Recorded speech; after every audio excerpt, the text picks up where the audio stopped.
Hey guys, Sharon J. Lawrence here, and I am back. I know you're like, wait, 31 days of healthy relationships are done. Yeah, technically it is. And it ended last night, but we decided to do a special bonus segment. And this is healthy relationship tips with money. And so this is one area that we did not cover. And I'm sure down the road, we may need to go ahead and have a whole week set up as well. But I have an amazing guest with me tonight who is making sure that we are walking into 2020. Again, I keep saying this, not with a resolution, but with life-changing tips and techniques so that we can be better people and stewards of what we are given responsibilities for. So I am excited. And so, yes, it's day one of the new year. So happy new year. Welcome back. Thank you for being with me on this journey that I never thought I would be on. And it has been amazing. So without further ado, let me stop by saying, welcome, Pamela Sams. Welcome, welcome, welcome. Happy New Year. Happy New Year to you, Sharon, and everybody who may be tuning in and watching. So thank you very much for the opportunity. I'm really passionate about this subject, and I thought it would be appropriate to start the new year off with some really good tips on how to have healthy relationship with money, because what I see a lot in my practice and over the last almost 20 years that I've been doing this is that people have challenges in this area. So I thought it would be appropriate really to start the new year off right, get your mindset right about your money, and move forward from there. That's right. That's awesome. And so thank you again for reaching out to me saying, hey, we got one more thing to do. And I'm like, okay. So thank you. So Pam, can you let the people know, really who are you and what it is that you do on a day-to-day basis and where you're located? Yep. So Pamela Sams, Jackson Sams Wealth Strategies is my financial planning and wealth management firm. I'm located in Herndon, Virginia, but I'm all around the DMV and licenses also in some other states as well. Okay. But what I do on a day-to-day basis is really help women, and primarily my practice is made up of women, single by choice, divorced and widowed. Okay. Looking to partner with a trusted advisor to walk that financial journey with them and really keep them out of trouble with their money. Right. And give them guidance and recommendations, and really just being there as that, like I said, that trusted advisor, and really not having issue with girl telling you need to do some stuff. You need to make some changes. Yeah. And that is the key. I just recently acquired my behavioral financial certification. What that is that it really talks a little bit about marrying neuroscience, so your mindset and your money mindset, with traditional financial planning practices like saving and retirement planning and investing. But it's all about alignment of your values, your goals, and really making sure your behaviors are in alignment with that so you can reach your potential with your money. Wow. Okay. This is really amazing. Hey, cousin Daryl. We have a few people watching. Let us know who you are. Daryl is in Far Rockaway, New York. He's in Queens. Oh, okay. And so I'm glad you talked about the financial certification, because later on this year, I plan on taking a certification in financial social work. Oh, yeah. So that I can work with my clients in that area, not doing the piece of it, but to help them really understand the relationship that they have with money and how it impacts their emotional well-being and how they function on a day-to-day basis. Very important. And so, so I'm just going to wait until my CEUs are due, and then I'm going to do all that. Because I was like, it doesn't make sense to have 900 CEUs, right? That's true. That's right. True. So I said, I'm going to just wait and pace myself. But I'm glad you said that, because it made me think of that. But I'm finding that a lot of people have a lot of issues with money. So this is also timely. And so let's jump right to it, because I know for you, your focus tonight is going to be on money mindset. Correct. Yeah. And like you just said, you just got this new certification, behavioral financial management. Did I say that right? It's a behavioral financial advisor. So yes. Behavioral financial advisor. I will correct that. And so, so let's jump right into it in terms of how do you get people into the mindset of managing their money the right way?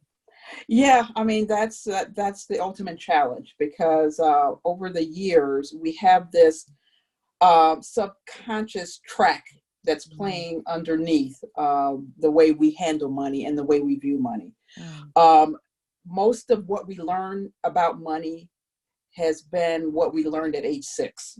So Mm. if you're thinking about it, your 6-year-old self is basically managing your money right now. Right. If you don't Wow. take advantage of learning what is actually going on with some of those money tracks that may be playing in your mind.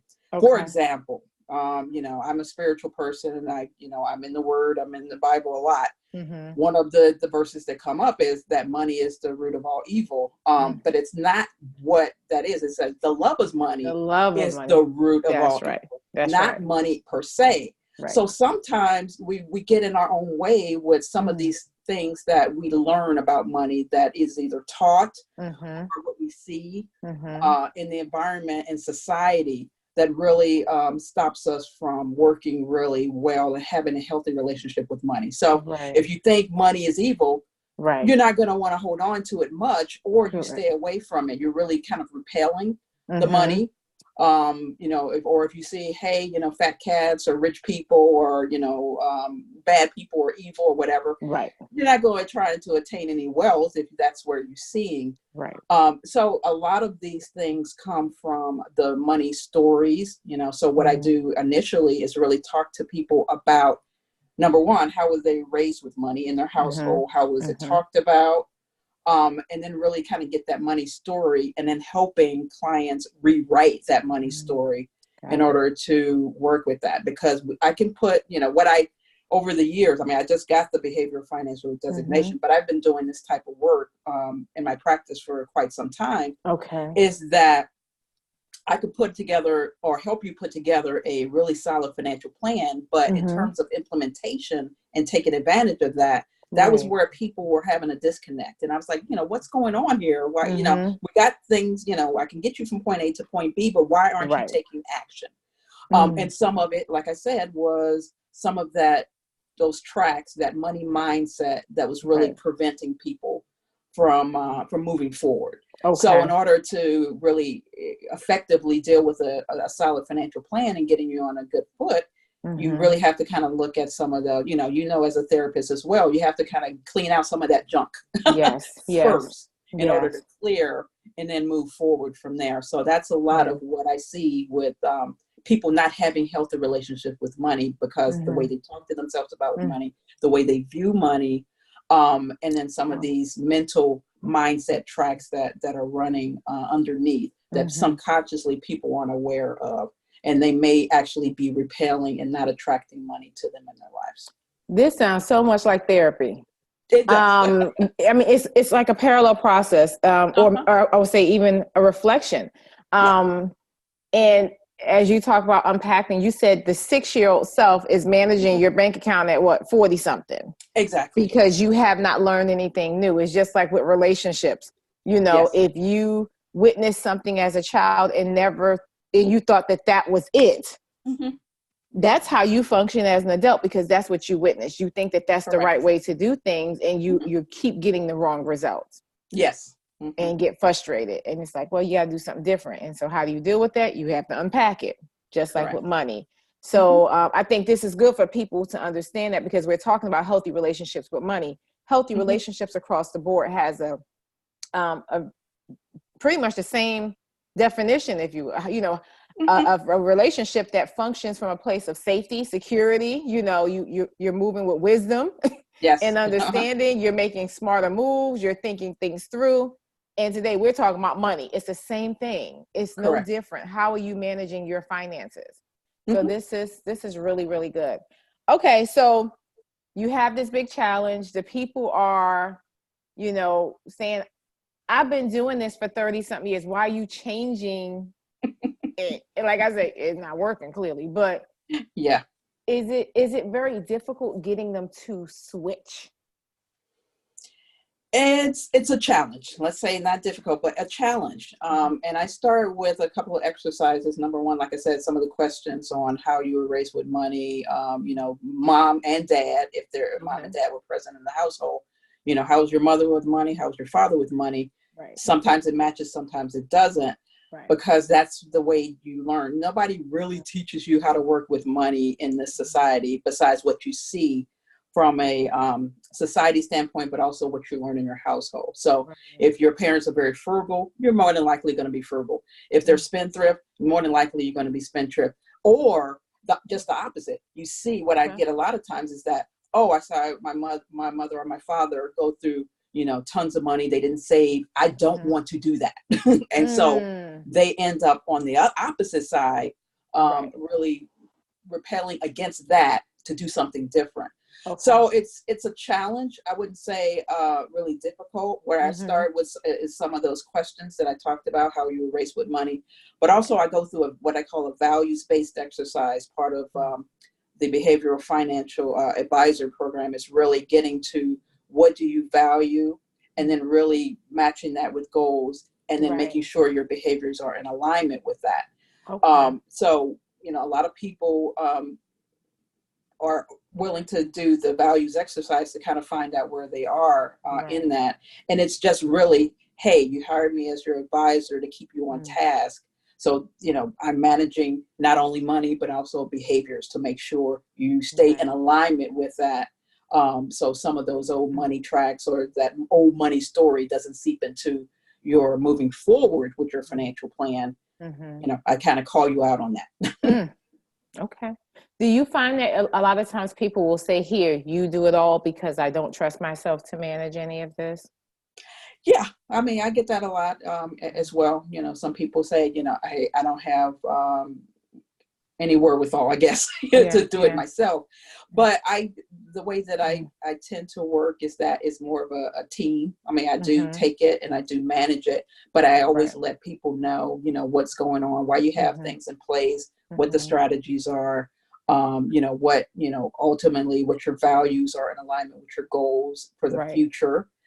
So, it's just basically kind of maybe an executive summary of everything that's going on with your finances. I may, do the management, they may hand it over, but it's always a team approach to really finding out, this is what's going on in your financial life and why you have certain things and structures in place. So putting a lot of the responsibility on them so that they can understand that the journey or the process that they're on. Okay. Yep.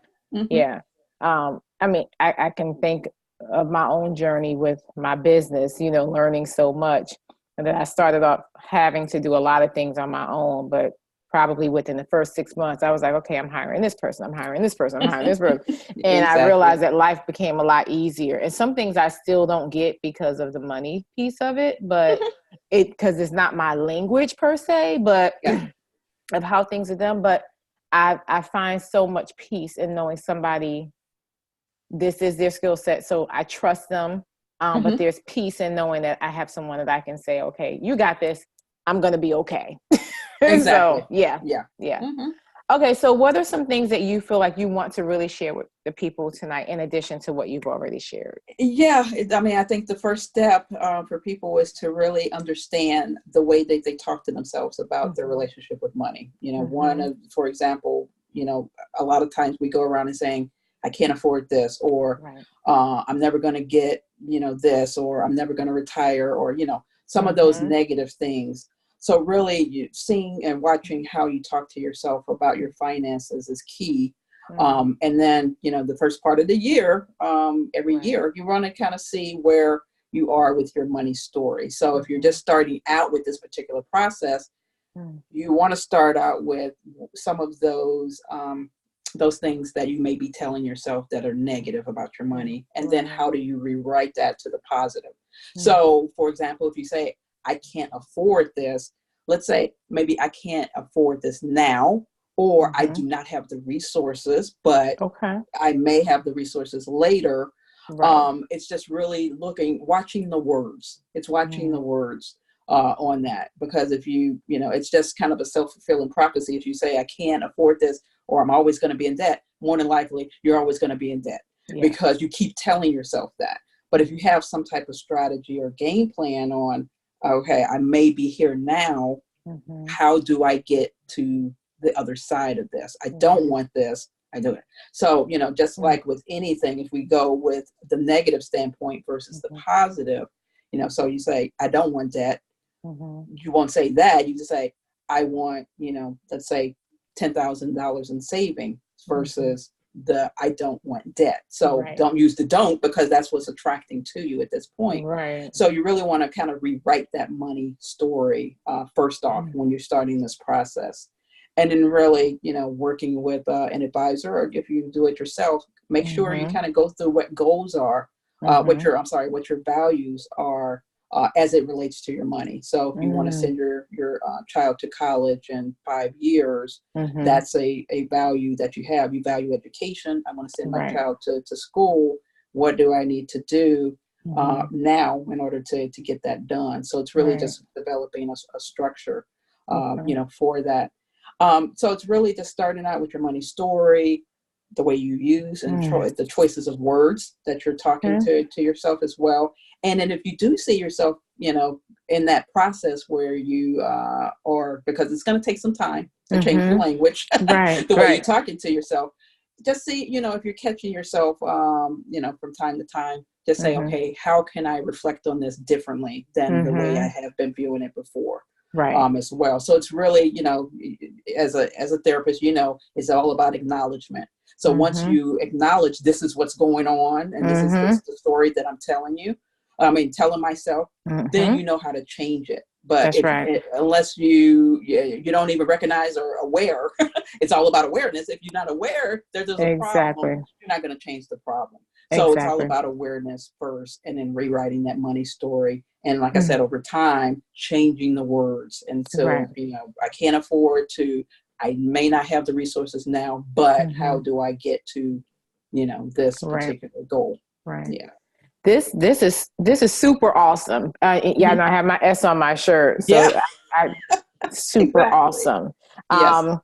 I'm laughing because I have these people on this thread, my mentor, all these clinicians, mental health advocates, and they're watching. And I know we're chuckling on the inside because, like I said, this is a parallel process. This is what we do with our clients every day. Exactly. And so what you're saying is it's no different.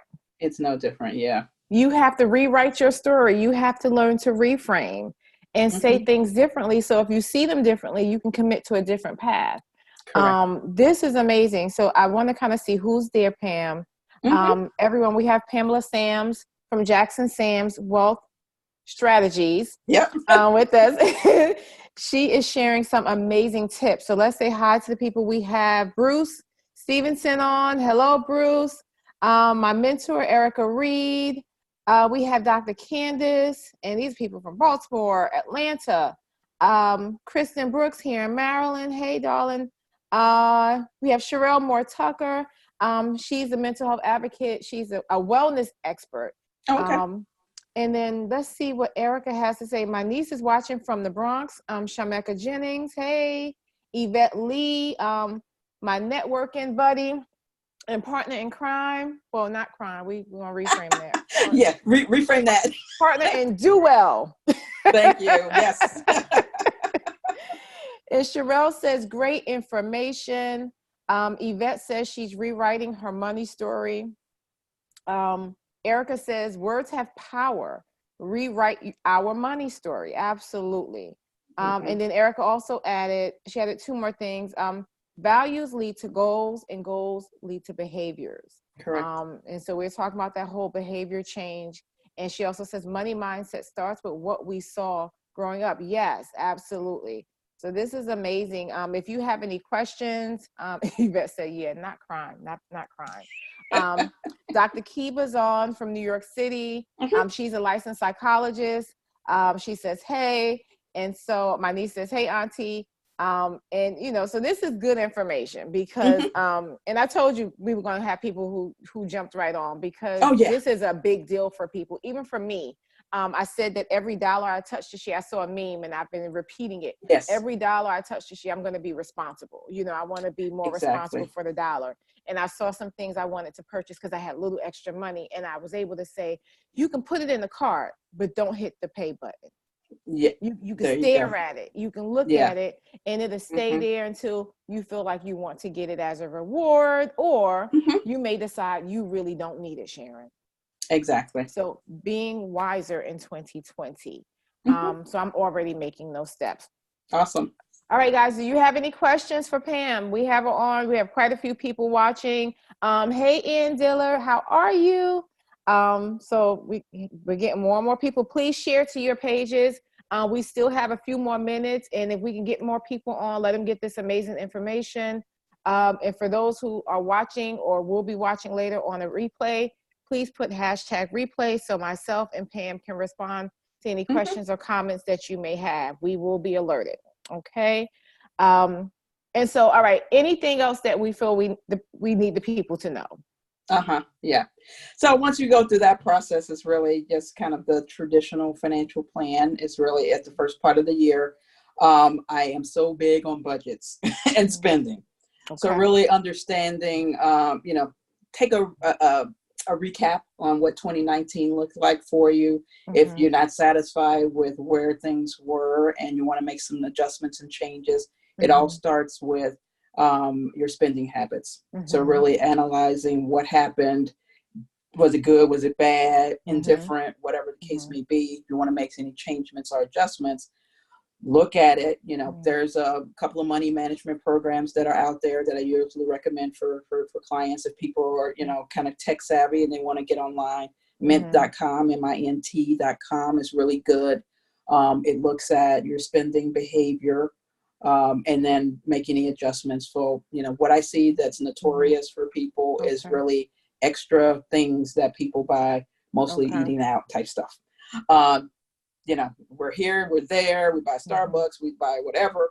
Mm-hmm. That's one of the categories. So really looking at Yeah. broad categories of where you may be overspending, Mm. and then looking at how do I make adjustments for that. Right. So for example, I have a client, she is big. I mean, and I know all of us probably are, we're big Amazon shoppers. Okay, everybody, like you said, you just mentioned your cart. So she Yes. spends a fair amount, on clothes and things like that. So she has a budget that, Mm-hmm. not a budget, but she had what she was spending. Mm-hmm. And, I'm not one of those financial advisors that's going to take things away from you because, Mm-hmm. that's one of those things that if you feel that there is some recourse that you're not getting the things you're not really going to Mm-hmm. make any adjustments or changes. So we Right. just kind of curbed a little bit Okay. of the spending Okay. on that, took a little Mm-hmm. bit of that, because one Mm-hmm. of our goals that we talked about was I want to accumulate a certain amount of cash reserves by the end of 2020. Right. Okay, how are we going to do that? Let's find out places where we can free up cash flow for yourself. Mm-hmm. Maybe it's that Amazon quote unquote budget that you Right. have. Maybe Right. you take a little bit off of that, put it into a separate savings account where we can have something going, and then you still Mm-hmm. have some things that you can buy for yourself that's nice, Right. without really, like I said, negating or taking away. Mm-hmm. Because that you don't want a negative reinforcement. Because if you say, Exactly. okay, I'm going to take your whole budget away and we're going to put it Right. in savings, Right. then you may not be on board with that Right. particular strategy. So we curve Exactly. there, and then I kind of Okay. see there, and do that with certain categories that you may be able to take from. But Okay. first, just like awareness, you have to Mm-hmm. kind of see where your money's going on a month-to-month basis when it Mm-hmm. comes in.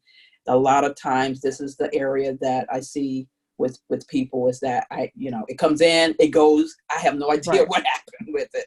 Got it. Besides the broad categories on Mm-hmm. you spend, your mortgage, your car, food, stuff like Mm-hmm. that. Mm-hmm. But sometimes it just kind of, what I call leakages or seep. Mm-hmm. It just kind of goes through and you don't know. So this is the time of the year to really analyze what happened with 2019 in terms of your spending. If Mm-hmm. you want to curb your behaviors and your Right. spending, look at those categories where you can, what I call, I tell people to do a T chart. So Mm-hmm. things that are fixed expenses, variable Mm-hmm. expenses, those that are necessary. So kind of a Mm-hmm. needs wants type Mm-hmm. situation where, Mm-hmm. you need to eat, you need a place to live and shelter and all of Right. that. Mm-hmm. Everything else tends to be more discretionary. Okay. So are there categories in your budget that are considered discretionary that you can Mm-hmm. take from there to fuel your goals, either put away for retirement or your Mm-hmm. child's education or build up your cash reserve or whatever. Mm-hmm. But you want to start there in terms of how you're spending and what your behaviors are from a money standpoint.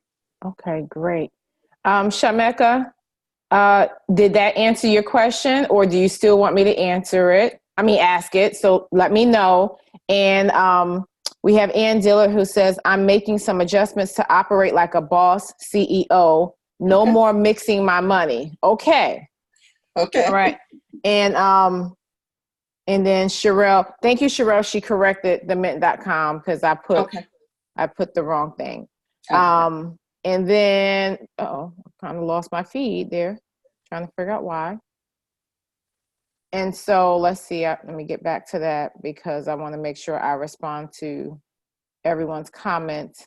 Okay, I'm back.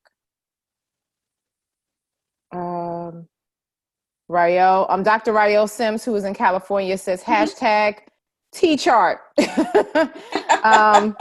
And Yvette Lee said, you should see my Amazon cart. I'm going to pass. And okay, Shameka says, yes, she got something, but she wants to know if you can, she wants you to go more in depth. So here's her question. Actually, I can't see it. Okay, Shameka, do me a favor. Copy and paste your question and do it again in the feed because it has now moved out of the way. And I want to make sure you get your question answered. Dr. Sharon Porter says, great information. Thank you. Carol Ann Trotman is watching. So this is great. So we have more people who have tuned in. So we know money is always a hot topic. It's always a hot topic. Yeah, yes. Because people want to do right. And I when you talked about curbing that spending, I can remember when we were about to buy a house and the first thing people told me, they said they're going to look at how much you go to McDonald's or Chick-fil-A or these places. And I remember, we started either using cash or a gift card. And, now we have the Cash App card. So you can put money over. And so I find myself sharing that with other people who are on this new journey of house hunting. I'm like, okay, first thing, stop using that card to go to Starbucks. Stop using that card. Exactly. Yes. So I learned that early on. Exactly. And that's one of the other things, Sharon, that I wanted to mention as well. As you're doing this, sometimes I put people on a cash only type a budget because people spend actual physical cash differently than they do their card. Correct. So, if you have $20 and you go to the store, that once that $20 is gone, it's gone. But if you're in the store and you have a debit card or you have a credit card, you're swiping that plastic big time. Yeah. Because it's no, really value. You don't see it until you get your bill or, things like that. But you spend cash differently than you do your card. So when I tell people or, they're having some issues with their spending or their budget, I tell people to use the cash system. So just use only cash. But then, you may have to write down for, maybe a week or so, things that you're spending that cash on. So you can kind of account for it as well. But I want to see where people are mentally on how they're spending. And then, seeing, and then that way they can kind of see how they're spending based on if they have physical hard cash versus actually using a debit or a credit card. Okay, that's good. Okay, so so Shameka says, how do you save more money with 3 children? She's looking for ideas and suggestions. Got it.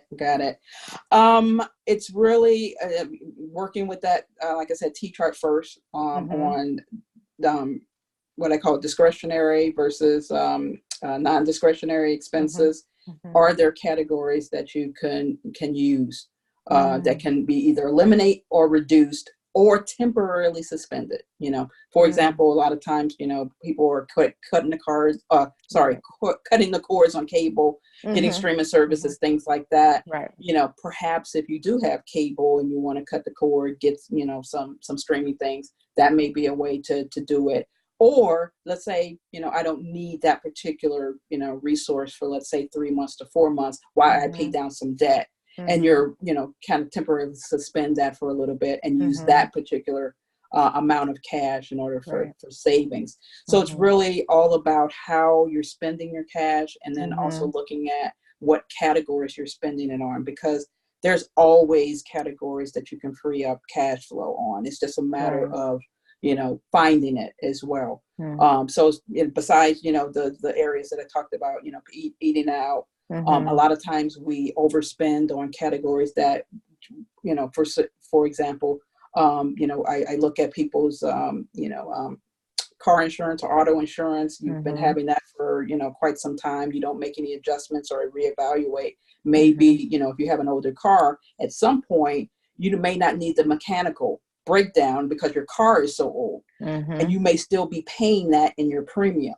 Right. So if you make some adjustments to that, you may be able to bring your premium down. Boom, Mm-hmm. you found some extra cash. Mm-hmm. So it's really looking at what are you spending your money on? Are there categories that you could extract Mm-hmm. from, or eliminate, or reduce?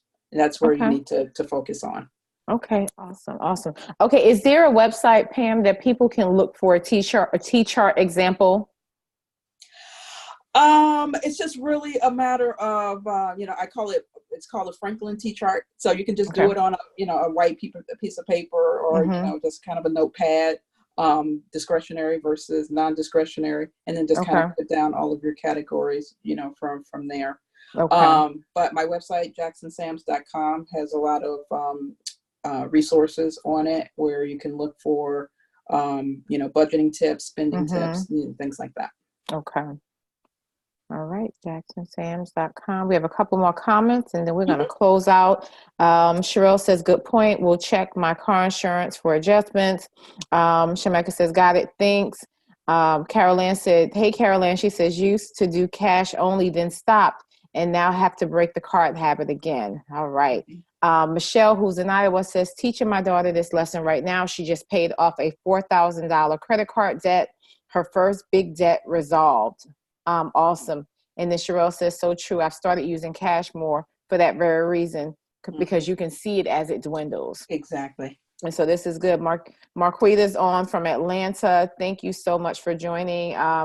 My cousin Terry from South Carolina. So we have people from everywhere on today. And then we have Miss Ann again. She says, I feel like I have more respect for cash. And so this is really good. And Dr. Rael says this is very informative. So this is awesome. So if you can leave the people with just a few tips as we close out this segment, what would they be? Hmm. Well, we're starting the year off with a bang. So really looking at, like I said, doing a recap or synopsis of what 2019 looked like for you financially, Mm-hmm. making sure if you want to make any adjustments, looking at your spending habit, putting a budget in place.